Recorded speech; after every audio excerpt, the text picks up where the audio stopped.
So dear students, आज के lecture में बेटा हम लोग बात करेंगे ट्रायंगल से रिलेटेड एक्सटीरियर एंगल की। इससे प्रीवियस लेक्चर में हम लोगों ने ट्रायंगल को देखा था, ट्रायंगल की क्या प्रॉपर्टीज या ट्रायंगल कितने टाइप के होते हैं, ठीक है, ये हमने जाना था। तो एक बार हम लोग हल्का सा क्विक रिवाइज कर लेते हैं कि ट्रायंगल 3 साइड से बाउंडेड फिगर होता है और उसके कितने टाइप्स के होते हैं। तो on the basis of side वो 3 टाइप्स के होते हैं and on the basis of angle भी वो 3 टाइप्स के होते हैं। So on the basis of side, side के बेस पे कौन कौन से होते हैं? स्केलन, ठीक है, उसके बाद आइसोसेलेस, उसके बाद इक्विलैटरल। ये 3 ट्रायंगल्स होते हैं जो on the basis of side होते हैं। On the basis of angle 3 triangle होते हैं, acute angle, right angle and the last one is obtuse angle triangle. फिर इसके बाद हम लोगों ने देखा था बेटा मीडियन और एल्टीट्यूड को। तो किसी ट्रायंगल में कितने मीडियन हो सकते हैं? 3। मीडियन कभी भी ट्रायंगल के बाहर नहीं होगा, याद रखिएगा। किसी भी ट्रायंगल का मीडियन हुआ तो वो कभी भी ट्रायंगल के बाहर नहीं होगा बेटा, ठीक है। लेकिन एल्टीट्यूड जो होता है वो ट्रायंगल के बाहर हो सकता है, ठीक है, लेकिन मीडियन कभी भी ट्रायंगल के बाहर नहीं होगा। हाँ, दोनों के नंबर्स इक्वल आएंगे। एल्टीट्यूड साइड पर 90 डिग्री का एंगल बनाता है, मीडियन साइड को 2 पार्ट्स में इक्वली डिवाइड करता है। Is that clear? ओके बेटा, आज हम बात करते हैं बेटा exterior angle of A triangle and its properties की। जैसा कि आपको यहां दिख रहा है, क्या रहा है? Exterior angle of A triangle and it's property. Exterior angle का मतलब होता क्या है बेटा? पहले थोड़ा सा हमें इसे समझना होगा और उसकी प्रॉपर्टी को समझते हैं। आइए समझाते हैं। देखिएगा बेटा,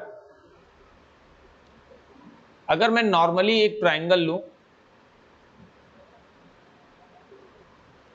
ए बी सी, ये ट्रायंगल है, ठीक है। इस ट्रायंगल की एक साइड को मैं ऐसे एक्सटेंड कर दूं, ये साइड एक्सटेंड हो गई ई तक, ठीक है। तो यहां जो एंगल बन रहा है बेटा, ये एक्सटीरियर एंगल है। ये याद रखना, ये क्या है बेटा? एक्सटीरियर एंगल है। लेकिन हाँ, ये याद रखना, यहां जो एक्सटीरियर एंगल बन रहा है बेटा, वो किसी ट्रायंगल की एक एक्सटेंडेड लेंथ से बन रहा है। अब जैसे मान लीजिए ये एक ट्रायंगल है और इस लेंथ को मैं ऐसे इंक्रीज कर दूं, तो ये जो साइड है, जैसे मान लो ए बी सी और ये डी, ये जो सी डी लेंथ है वो ना ही AC की साइड का है क्योंकि यहां पर्टिकुलर एंगल पे मुड़ गया है, और ना ही BC का है। तो ये एक्सटीरियर नहीं हो गया, यहां पर या यहां पर एक्सटीरियर नहीं बोलेंगे, हमें साइड चाहिए। जैसे मान लो ये साइड बढ़ गई तो इस साइड के कोलिनियर जाना चाहिए, तो ये एंगल एक्सटीरियर होगा, यानी कि किसी साइड का एक्सटेंड होना, तो ये एक्सटीरियर एंगल होगा, ना कि ये, ठीक है। तो ये जो एक्सटीरियर एंगल इसे बोलते हैं बेटा, अच्छे से दिमाग में रखिएगा, ये एक्सटीरियर एंगल कहलाता है। अब एक्सटीरियर एंगल की प्रॉपर्टी ये होती है कि एक्सटीरियर एंगल जो कोई भी, किसी भी ट्रायंगल का जो एक्सटीरियर एंगल होता है वो ट्रायंगल के अंदर के अपोजिट, अब यहां एक एंगल बन रहा है लेकिन इसको नहीं लेंगे, इसके अपोजिट दोनों एंगल के सम के, यानी कि एंगल 1 और एंगल 2, इन दोनों के सम के इक्वल होता है एक्सटीरियर। इक्वल होता है, कैसे इक्वल होता है? तो आइए इसको वेरीफाई हम लोग कर लेते हैं कि किस तरीके से हम लोग इसका वेरिफिकेशन भी करते हैं। एक बार समझते हैं, एक बार बेटा हमें वेरिफिकेशन आ जाएगा तो हमारी सारी प्रॉब्लम खत्म। आइए वेरीफाई करते हैं।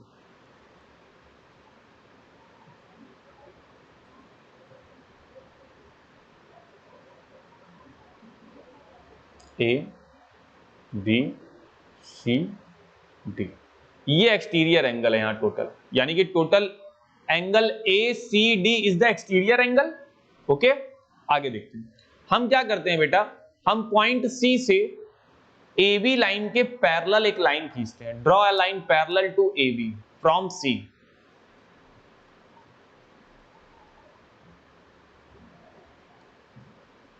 ड्रॉ अ लाइन, ठीक है, parallel to AB from C। यहां से एक लाइन पैरेलल खींचते हैं AB की, तो ये दोनों लाइन क्या हो गई बेटा? पैरेलल हो गई, इसका नाम दे दिया E, ठीक है। अब पैरेलल लाइन हो गई, तो अगर पैरेलल लाइन हो गई तो ये जो BC लाइन है ये ट्रांसवर्सल हो गई, तो ये जो एंगल होगा बेटा वो इस एंगल के इक्वल होगा, होगा कि नहीं होगा? होगा ना? आपने लाइंस एंड एंगल्स के चैप्टर में पढ़ा है कि अगर दो पैरेलल लाइंस है तो ये दोनों एंगल्स इक्वल होंगे। क्या रीजन आएगा बेटा? Corresponding angles. क्या आएंगे? Corresponding angles. याद रखिएगा, इन्हें हम क्या बोलते हैं बेटा? Corresponding angles. और ये एंगल जो होगा वो इस एंगल के इक्वल होगा बेटा। ये दोनों क्यों इक्वल होंगे? क्योंकि ये दोनों पैरेलल हैं, तो ये दोनों एंगल इक्वल होंगे इंटीरियर अल्टरनेट होने की वजह से। तो ये एंगल्स तो हो गए इंटीरियर अल्टरनेट। तो हमें ये दिख रहा है कि हमने बाहर के एंगल को अंदर के दो एंगल से कंपेयर करके लिख लिया। That is the interior alternate and that is the exterior alternate. Okay, very good, लिख ही लिया। तो आगे देखते हैं। अच्छा, आप देखिएगा, इन दोनों एंगल का टोटल सम, इन दोनों एंगल का टोटल सम, ठीक है, एक्सटीरियर एंगल होगा। आइए देखते हैं। तो हमने लिख लिया angle ACE is equal to angle ACE, यानी कि ये वाला एंगल जो है, ठीक है, दिस एंगल, एंगल BAC के इक्वल है।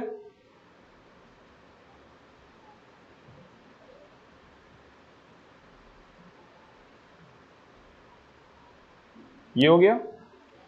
अब इसी तरीके से एंगल ECD, ये एंगल सिर्फ इतना, ये इसके भी इक्वल है, करस्पॉन्डिंग। इसका रीजन लिखना चाहो तो लिख सकते हो, इंटीरियर अल्टरनेट, ठीक है बेटा। अब लिखोगे angle ECD is equal to angle ABC। इसका रीजन क्या लिखोगे? करस्पॉन्डिंग, ठीक है। अब हमको मालूम है कि टोटल एंगल ACD, ये जो ACD एंगल है, ये बड़ा वाला एंगल, इन छोटे छोटे दोनों एंगल के इक्वल है। तो angle ACE plus angle ECD, इन दोनों के एंगल के सम के इक्वल होता है ACD, बड़ा वाला एंगल। तो ACE और किसके इक्वल है बेटा? ACE इक्वल है BAC के। तो मैंने लिख दिया angle ACD is equal to, ACE की जगह क्या लिख लो? एंगल BAC, और प्लस ECD की जगह क्या लिख लो? ABC। ये मैंने लिख लिया। अब जब ये मैंने लिख लिया तो इसका मतलब ACD क्या था? That is the exterior angle. ये टोटल एक्सटीरियर एंगल था। तो एक्सटीरियर एंगल जो है बेटा वो ABC और BAC के इक्वल आ गया। तो BAC का मतलब BAC, यानी कि ये एंगल, और ABC यानी कि ये एंगल। तो यहां पर जो टोटल एक्सटीरियर एंगल था बेटा, वो अंदर के दोनों छोटे एंगल्स के, अपोजिट साइड के दोनों छोटे एंगल्स के सम के क्या हो गया बेटा? इक्वल हो गया। So the exterior angle of an triangle,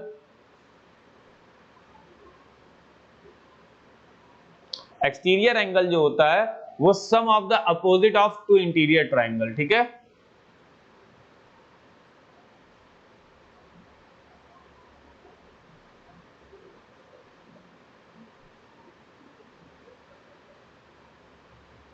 interior triangles sum of opposite of interior angles, ठीक है। ये एंगल्स होगा, मैंने ट्राइंगल्स लिख दिया, दैट इज एंगल,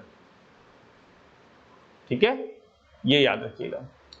तो यहां से हमने वेरीफाई कर लिया कि किस तरीके से वेरीफाई करते हैं, और ये अब एक रूल हो गया। अब आपको इसको एक रूल की तरीके से दिमाग में रखना है। वेरिफिकेशन कैसे किया मैंने, ये आपने देख लिया। बस अब आप इसको एक अच्छे तरीके से, रूल की तरीके से दिमाग में अच्छे से सेट करेंगे इसको। आगे देखते हैं बेटा, ठीक है, यही सारी चीजें प्रूफ की गई हैं। आगे देखते हैं। ये वेरिफिकेशन हो गया। अब देखिएगा, अब यहां पर ये जो एक्सटीरियर एंगल है वो अंदर के कौन से दो एंगल के इक्वल होगा? इसके बगल में तो ये आएगा, तो इसको तो लेंगे नहीं, यानी कि ये एंगल और इन दोनों एंगल के सम के इक्वल होगा। यहां पर एक्सटीरियर है, जस्ट बगल में, लेंगे नहीं, तो यहां एक अपोजिट डायरेक्शन और यहां एक अपोजिट डायरेक्शन मानेंगे। यहां पर है एक्सटीरियर एंगल, तो यहां और यहां लेंगे, सम के इक्वल आएगा, ठीक है बेटा।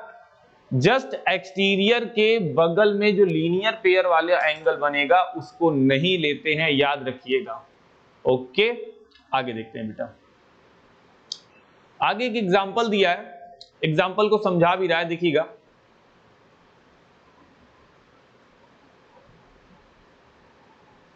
एग्जाम्पल में कह रहा है कि ये जो एक्सटीरियर एंगल है ये 110 डिग्री का है, अंदर का एक एंगल 50 का है, दूसरा x है, तो कितना आएगा? तो बेटा मुझे पता है कि जो एक्सटीरियर एंगल होता है वो इंटीरियर के सम के इक्वल होता है।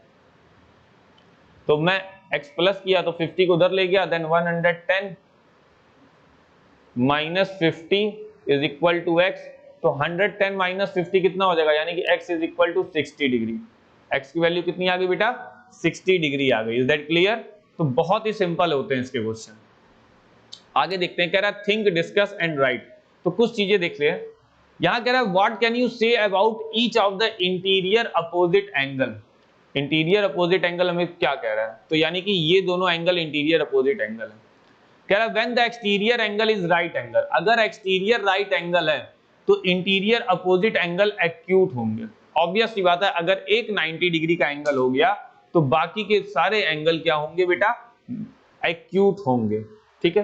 दूसरा, एक ऑब्ट्यूस एंगल है तो बाकी के दोनों भी एक्यूट एंगल होंगे। एक एक्यूट एंगल है, एक एक्यूट एंगल है, तो एक्सटीरियर एंगल क्या है? एक्यूट है। तो अगर एक्यूट हो गया एक्सटीरियर एंगल, ठीक है, तो अगर एक्यूट हो गया एक्सटीरियर एंगल तो बाकी के जो दोनों एंगल होंगे बेटा तब भी वो क्या हो जाएंगे? एक्यूट ही रहेंगे।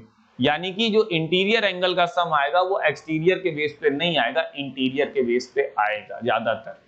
ज्यादातर इंटीरियर के बेस पे आएगा। ठीक है, ओके, आगे देखते हैं। Can the exterior angle of a triangle be the straight angle? कह रहा है क्या किसी ट्राइंगल का एक्सटीरियर एंगल स्ट्रेट हो सकता है? तो नो बेटा, किसी भी ट्राइंगल का एक्सटीरियर एंगल स्ट्रेट एंगल कभी भी नहीं होगा। स्ट्रेट एंगल होने का मतलब है 180 डिग्री का एंगल, जो पॉसिबल ही नहीं है। एक्सटीरियर एंगल 180 डिग्री का पॉसिबल नहीं है। ठीक है, आगे देखते हैं। हाँ, अगर कहता भी है तो उनके दोनों इंटीरियर एंगल का सम कितना आएगा? 0 डिग्री आएगा। ठीक है, आगे देखते हैं बेटा। आगे एक्सरसाइज देख लेते हैं, एक्सरसाइज की इसको समझते हैं। पहला कह रहा है find the value of unknown. तो बेटा देखो, ये एक्सटीरियर पूछ रहा है, ये जो एक्सटीरियर है इंटीरियर के सम के इक्वल होता है। तो 70 प्लस 50 कितना हो गया बेटा? 120 आ गया। ये x पूछ रहा है, इन दोनों को ऐड ऑन कर लिए, दैट इज 110 आ गया। एक्सटीरियर पूछ रहा है, देखिएगा, याद रखिएगा, तो ये कितना आ गया बेटा? 70 आ गया। ये 60 60 120 आ गया। सॉरी, 120 मुझे लिखना था, दैट इज बिकम 120 आ गया। 50 और 50 ये कितना आ गया? 100। 30 और 60 ये कितना आ गया बेटा? 90। तो इस तरीके से हम लिख सकते हैं, याद रखिएगा। ओके, आगे find the value of interior angle. ये बेटा 115 दिया है और ये 50 दिया है, तो इन दोनों का सम 115 है ना, तो 115 से 50 को माइनस कर लो, x की वैल्यू आ जाएगी। ठीक है, 50 को माइनस कर लो, x की वैल्यू आ जाएगी बहुत ही आराम से। तो 65 डिग्री आ गई वैल्यू। कितना आ गया बेटा? 65 डिग्री। ये 100 है, ये 70 है, तो ये एक्सटीरियर 100 है, अंदर का एक 70 है, दूसरा पता नहीं, तो इन दोनों का सम ही तो 100 होता है बेटा। तो अगर ये 70 है तो ये कितना हुआ 100 बनाने के लिए? 30 डिग्री। ये 125 है एक्सटीरियर, और यहां पर 90 डिग्री गिवन है, लिखा नहीं है बट 90 डिग्री गिवन है, तो यहां कितने डिग्री का एंगल बना? 35 डिग्री का। ओके बेटा, आगे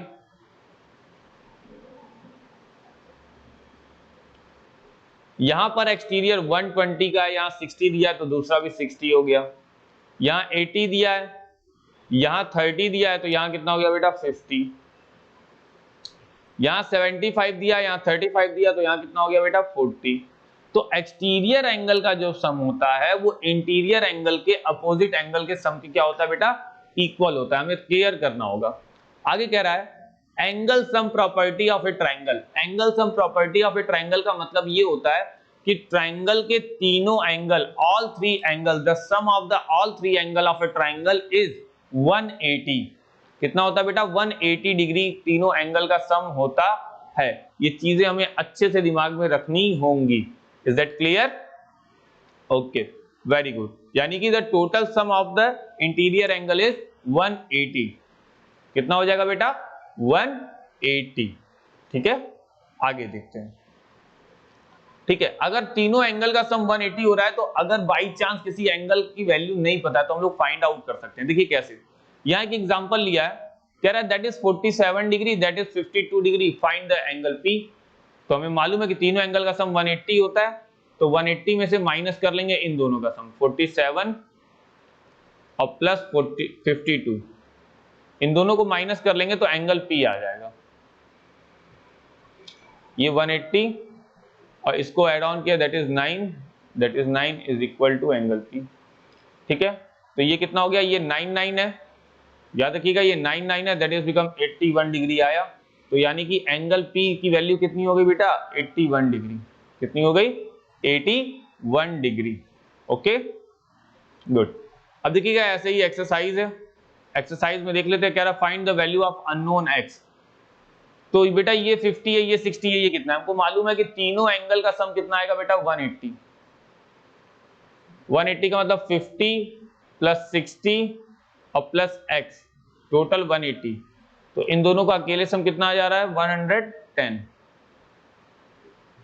इज इक्वल टू x। ठीक है, तो कितना आया 70, कितना आ गया 70 डिग्री का एंगल आ गया। यहां पता करना है, यहां नहीं दिया तो यहां 90 दिया है, इसका मतलब इनडायरेक्ट वे में।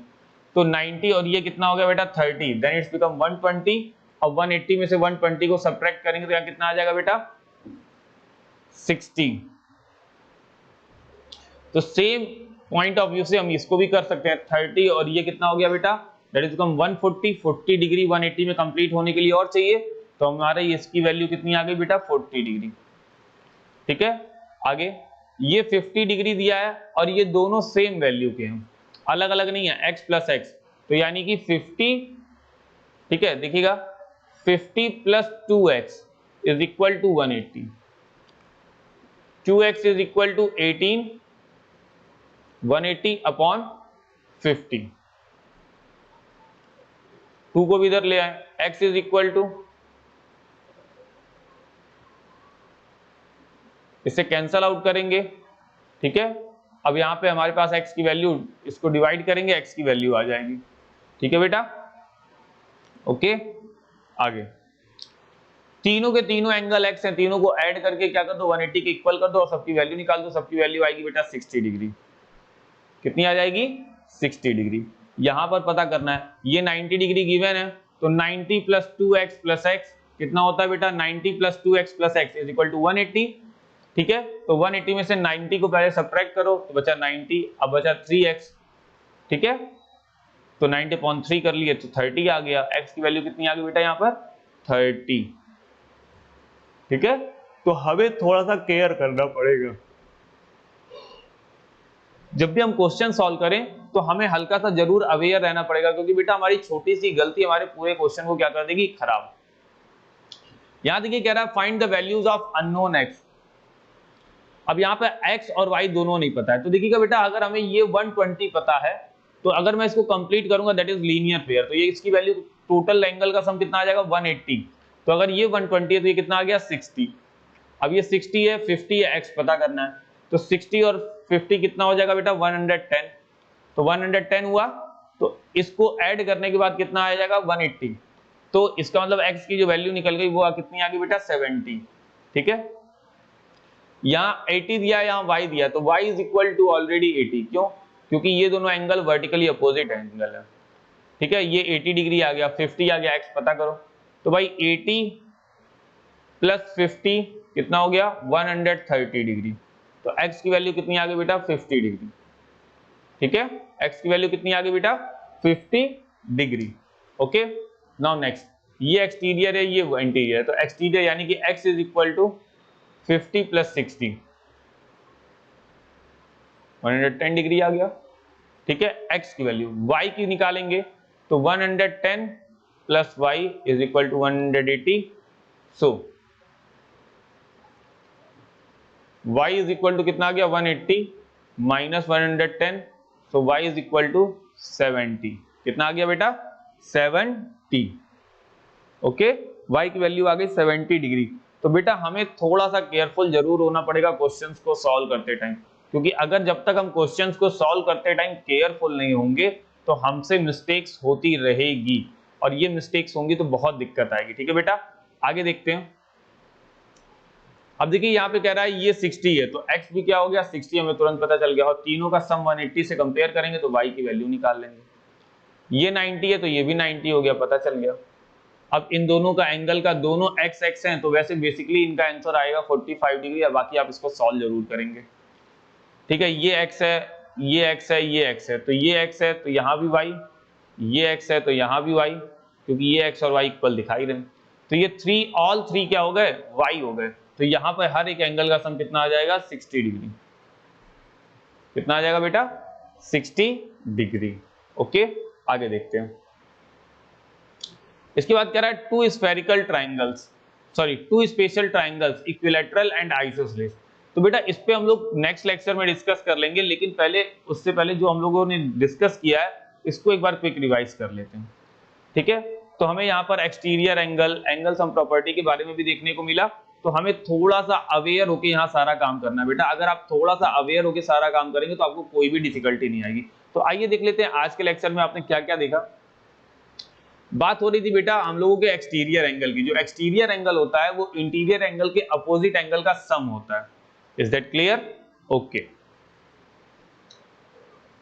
अच्छा, एंगल की प्रॉपर्टीज, ट्राइंगल के एंगल की प्रॉपर्टीज ये होती है कि ट्राइंगल किसी भी तरीके का ट्राइंगल हो, उस ट्राइंगल के तीनों एंगल का सम कितना आएगा बेटा 180।